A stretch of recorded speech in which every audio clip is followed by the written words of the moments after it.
Before we begin, I'd like to announce that I'll be attending the 62nd Annual American Society of Dowsers National Convention June 8th through June 12th at Plymouth State University in Plymouth, New Hampshire. At the conference, I will be teaching a past life workshop on June 8th, and I will be a featured speaker on June the 10th. I will also be offering live one-on-one Akashic dowsing sessions at their wellness center, and Vital Bioenergetics Co-op members will be offering their products at a booth in the vendor area. For more information and to reserve your spot at this exciting event, please visit www.dowsers.org. And now for today's podcast.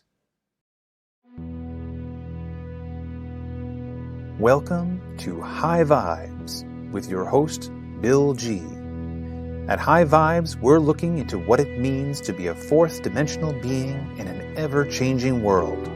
We hope that by listening to our podcast, you can feel a greater sense of peace and connection as we collectively raise our energetic vibration to the next level.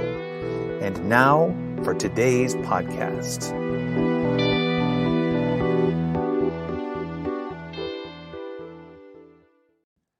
Hello and welcome to High Vibes.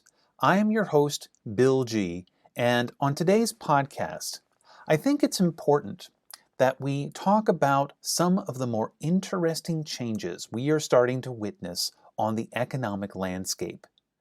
The reason why I think it's important that we talk about this is because as third density beings making the transition into fourth density consciousness, we have a tendency to believe that we are making this transition on our own, based on our own choice points, but that everything else in the world will remain the same. Before we go into details, I think it's important to define what we mean by third density and fourth density. These are terms within the Law of One as communicated by a social memory complex known as Ra through Carla Rueckert in the early 1980s. Nina and I discussed these different densities at length in episodes 4 and 5 of this podcast. So if you want to check those out after listening to this podcast, I encourage you to do so. In a nutshell, third density is where we have been for the last 25,000 years or so, and fourth density is where we're going next.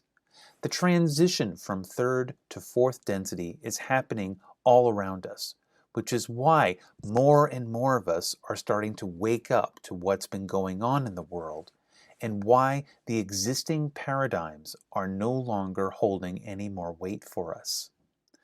The key part of this transition is what Ra calls the choice point, which sounds simple, but is actually a lot more complicated as we move into this higher frequency of consciousness.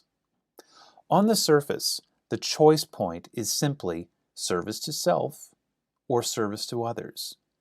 Many people have misunderstood this choice point to believe that service to self is selfish and therefore negative, while service to others is generous and therefore positive. That is not necessarily the case, and it only shows us how deeply mired we are in the third density paradigm, where we must believe that some things are good and that anything that isn't good must be, by contrast, evil. Ra goes on to say that what we must achieve within this choice point is a balance of these two polarities. That is, we must work to achieve a 51% polarization towards service to others and a 49% polarization towards service to self.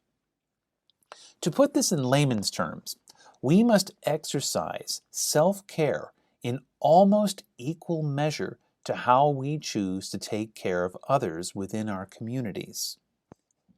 This is an extremely important point when it comes to changing our economic landscape, and so we're going to get back to that later in this discussion.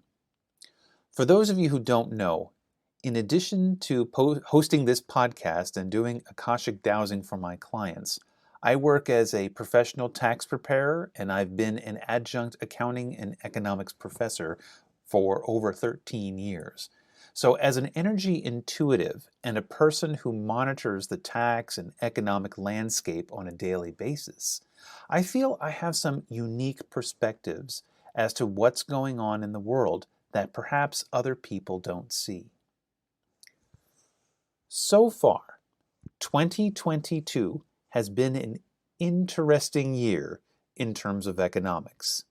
Even if you haven't been keeping up with world events, I'm sure you've noticed how fuel prices have risen dramatically, as well as the cost of food, clothing, and other goods and services as well. While many of us see this as an inconvenience, I believe that there are some larger transitional things that are happening behind the scenes that you should be aware of. While I'm speaking specifically about what's going on in the United States, I'm hearing similar stories of these things happening in Canada, the UK, Australia, and many other so-called Western democracies, so I'm sure this will ring true for most of you.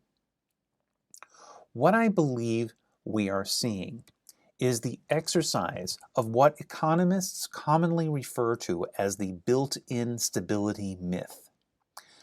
Built-in stability is often used as the justification for governments spending far more money than they can collect in taxes so they can run extremely high deficits while keeping tax rates relatively low. The reason why it's a myth is that whenever any government has attempted to fix their debt problems by utilizing one of these strategies, it has resulted in complete economic collapse. The first myth is that governments can pay off their debts simply by taxing its own citizens. Currently, the national debt in the United States is over $30 trillion. That translates to an individual share of over $91,000 per citizen and $241,000 per individual taxpayer. The debt to gross domestic product ratio is currently at 139%, which is the very definition of insolvency. In other words, there aren't enough productive assets in the United States to service its debt, even if every dollar of production was diverted to servicing the national debt. The second myth is that all of the debt is held by Americans in the form of government bonds. And so, if the government simply wrote off a large portion of that debt, it would simply balance itself out because the wealth exists in America. Unfortunately, 30% of the bonds are owned by foreign nations, in particular China and Russia. So if you think that we're going to go to war with China or Russia over this Ukraine or South China Sea business, you find that scenario is going to be very unlikely unless we plan to utterly destroy those superpowers so that they can never collect on the trillions of dollars that we owe them. The third myth is that since Congress has the power to simply print money, we can print our way out of debt. Currently, the gross domestic product is just over $24 trillion. So, can you imagine what $30 trillion added to the money supply would do to inflation? So, what's going on with the economy? It's my belief that the U.S. government is exercising a little bit of all three of these built-in stability myths, which is resulting in a further destabilization of the overall economy. Whether you believe this is by design or simply by accident is not really relevant. What it is showing is that there's a transition taking place, and that transition is what we are going to be focusing on. So as examples here, we have on the tax front, we're seeing the implementation of new regulations designed to crack down on small businesses and the owners of cryptocurrencies. If you receive more than $600 from convenience services such as PayPal or Venmo, those transactions are now reported to the IRS as small business income, regardless of whether you had any intent of starting a business or not. If you invest in cryptocurrency or use crypto as an alternative to government-issued currencies, your crypto service provider now must report all of your activity to the IRS in order to calculate your gain or loss so that you can be taxed on any of those gains. On the bond front, we are seeing an exponential growth of the Federal Reserve's own balance sheet as the Fed itself is buying 90% of all new bond issuances with money that it creates out of thin air.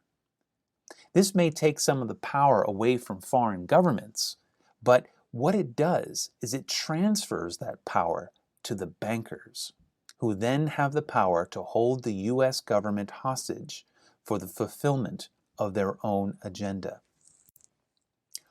On the currency front, we are now experiencing one of the highest inflation rates since the 1970s. If we choose to count energy consumption within that equation, which the government does not, the inflation rate is currently at about 25%. The mainstream narrative is that Russia is to blame for the increase in energy costs, but this does not hold true when you consider that the United States receives less than 10% of its oil from Russia, and that there is more than enough oil in the strategic reserve to weather any all-out war situation for at least a year.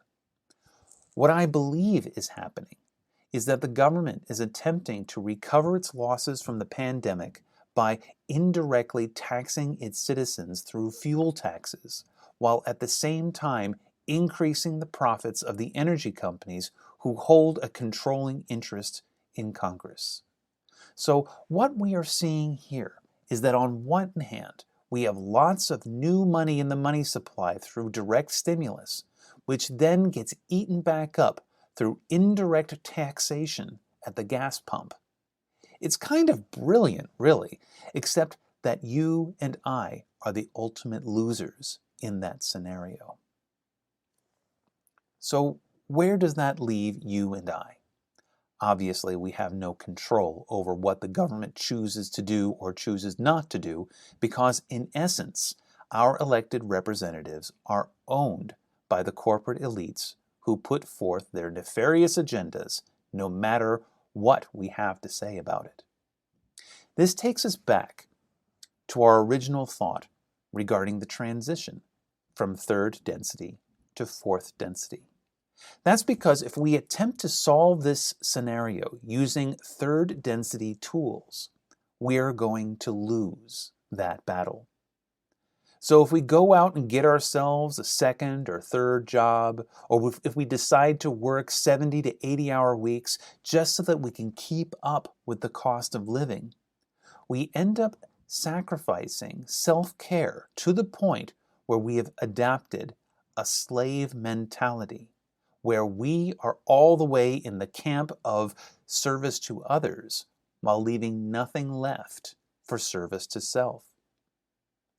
When we think about the slave, we envision a person who spends all of their waking hours in service to the master. Perhaps they have a small cot to sleep on and food to fill their bellies, but they have absolutely no ability to take care of themselves or seek any joy or fulfillment in their lives. They are born to serve the master, and they die serving the master when they are no longer able to serve. So, when we consider the paradigm of service to others as being positive, when we spend all of our time doing just that, are we truly happy? Where we are going as we are waking up to this new reality is the fourth density. According to Ra, the fourth density is the law of love. It is the balance between service to self and service to others, because true fulfillment and connection to our evolved self is achieved through balance. The problem, however, is how do we achieve balance when we must spend all of our waking hours in servitude just so that we can meet our basic needs? The key, I believe, is to stop playing the game. The new economy, that is, the new paradigm that is starting to emerge, that is more in line with fourth density principles, is an economy that is based on love and balance. It combines the concepts of service to others with a balance of service to self. What that ultimately means or looks like is difficult to see, because much of our experience up to this point has been focused on third density constructs. That is, the construct of the slave self who toils endlessly in the hope of getting rewarded with 5 minutes of self-care for a master who spends 95% of their time in selfish pursuits. I believe that it involves the seeking of new communities who share their resources and labor while also engaging in self-care. These communities will limit their involvement in the paradigms of the slave self by facilitating these exchanges outside the realms of the bean counters. That we will no longer see ourselves and our neighbors as commodities to be monetized and diminished through taxation. I have no plan on how to make this new paradigm come into existence, but what I have done is I have made a personal choice to seek out like-minded people, and with my intention and with my every fiber of my being, I am going to do whatever it is I can to make this a reality for myself and my family.